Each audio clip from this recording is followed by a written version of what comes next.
Senator Scott, always a pleasure. Thanks for joining us. We have a lot to get to, but first, I do have to ask you. President Trump just retweeted a video. President Trump just retweeted a video this morning featuring one of his apparent supporters shouting, "White power." Take a listen. Racist! Yeah, you got it! White power! Yes, there you go, white power. You hear that? What's your reaction to the president retweeting that? Well, there's no question he should not have retweeted it, and he should just take it down. Does it offend you, though? I mean, it offends me, and I'm white.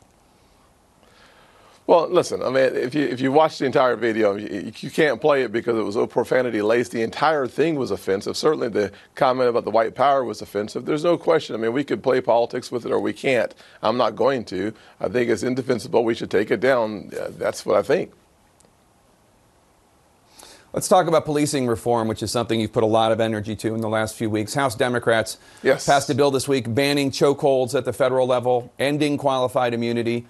I know that you're disappointed that Senate Democrats blocked your policing reform legislation from even having a debate.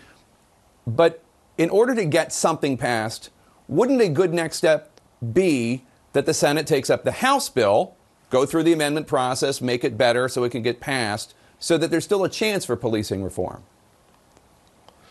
Well, Jake, I think you asked a very important question. I look forward to answering that question very quickly here. The first thing we need to realize about the House bill is the House bill rejected all Republican amendments. They simply said that Republicans are not allowed to be a part of the process of getting the House bill together and passing it, sending it to the Senate.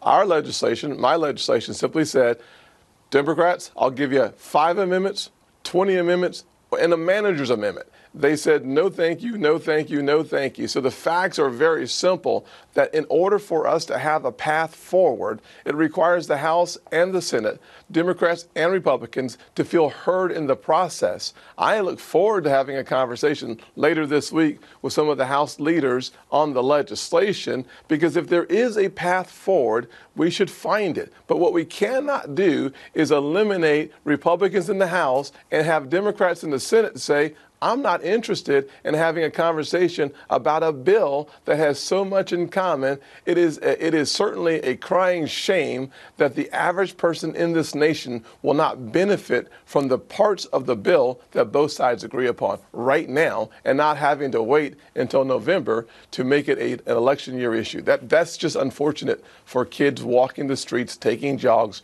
driving down the road. I want to help those kids. I'm an African American who've had that experience. We've had that conversation on your show. So I look forward to having the conversation with my House colleagues that have been very serious. I give Karen Bass a lot of credit, very serious about getting to a compromise. And I will say, I spoke to her last night. I spoke with her last week.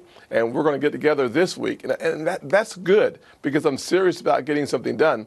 But we cannot get something done if the Democrats in the Senate are more interested in presidential politics than they are getting something actually finished this year. Let me ask you a question. One of the criticisms of your bill is that it didn't go far enough. One of the criticisms from Democrats is that it didn't go far enough. Police unions supported your bill, which some Democrats say is evidence, proof, that it didn't go far enough. And there is indication that there could have been some ground to move it.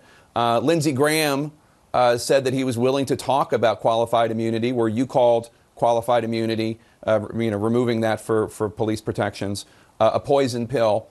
Do you think it's possible you could have pushed your Republican colleagues a little bit more and gotten a more aggressive bill?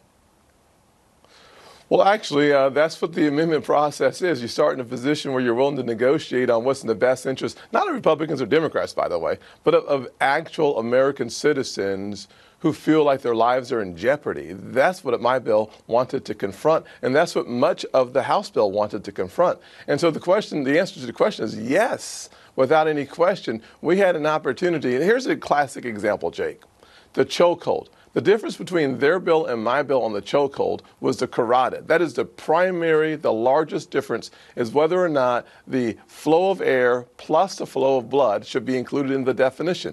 I told the folks that I was negotiating with, I will accept that as an amendment, and I'll offer it myself so that my 52 other Republicans will come along with me. They said, no thanks. I said, wait a minute. Wait a minute. You mean to tell me you won't take your own definition as a way to improve the bill? They said no. On the chokehold, the only thing they ban in the House is are the federal agents. And my bill banned the federal agents because local law enforcement must be under the supervision first of the city council.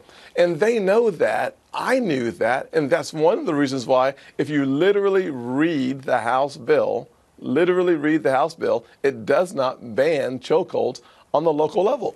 There are penalties, and so are there mine. My penalties just happen to be higher than the House penalties. But Jake, if we could do that on chokeholds, could we do that on qualified immunity? I'm not going after character-driven law enforcement officers. I refuse to stereotype officers, especially as an African American who's been stereotyped. But the bad officers, let's go full bore after those folks. And we could have found the middle ground on that. Now, here's where the actual difference is.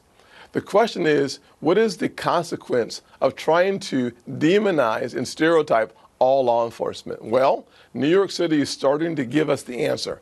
A 79% increase in murders over last year right now. A 64% increase in shootings right now. A 34% increase in robberies. So what I'm suggesting here is that when we continue to play politics, trying to get 100% of what one side says is right, and I know only leads to more challenges in the streets of America, that's a place we should not go. That's where we are right now. We're actually, instead of getting 75% last week, we're at 0 this week, and we'll head into the 4th of July with nothing done. And that is a shame.